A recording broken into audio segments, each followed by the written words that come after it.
Okay, here we are in Mid-South Gravel. This is the big show today, the 100-mile gravel race and the 50-mile race, but it is just a party. And of course, like any Mid-South production, this thing is a show. Change, never of what is to come, will have the comforts of what was. Tomorrow is not guaranteed. Hold tight, this is it. You are now in the presence of a king.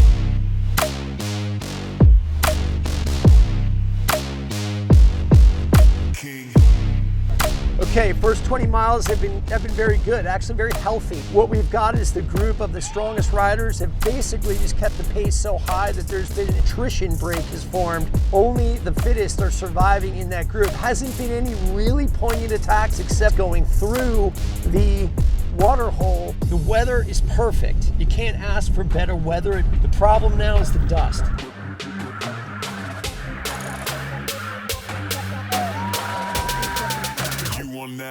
At the moment, the furthest forward rider in our women's race is Lauren DeCrescenzo. She is last year's champion. She's going for the three-peat this year.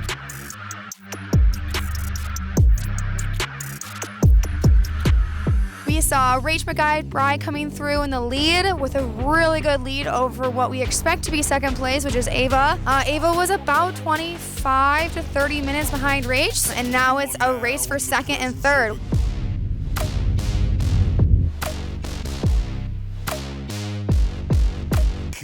So we just passed the halfway point in the race, and just before that was one of the crux points in the race. There's a lot of pressure before that because guys want to be at the front, they want to make the selection. Just did our single track section, and sure enough, it was very selective.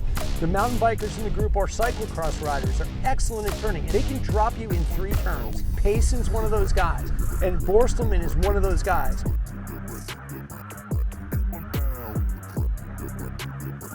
Lauren DeCrescenzo has upwards of a minute gap over the chase group, Caroline Resin and Jenna Reinhardt.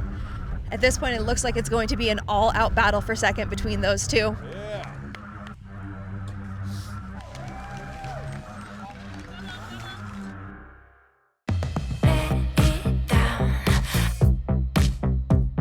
We have a race update about the non-binary lead. Rach McBride and Lee King, the last we saw them at mile 40, were neck and neck. We are now going to have a race for first place on our hands. This race is shaping up to be extremely spicy inside the top 10. It looks as though Lauren DeCrescenzo's lead is as solid as one can get in a race with so many variables. We're seeing a lot of faces that are sweaty and orange. Not because they've been eating Cheetos, but because they've been eating red dirt. Emily, who is kind of in a contention for third place in the non-binary category to come through here any second. Oh, here's Emily right here!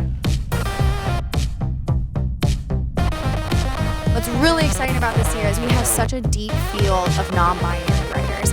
There's about a 60% increase in participation in the field size in comparison to last year. And these athletes have been training for this and working for this.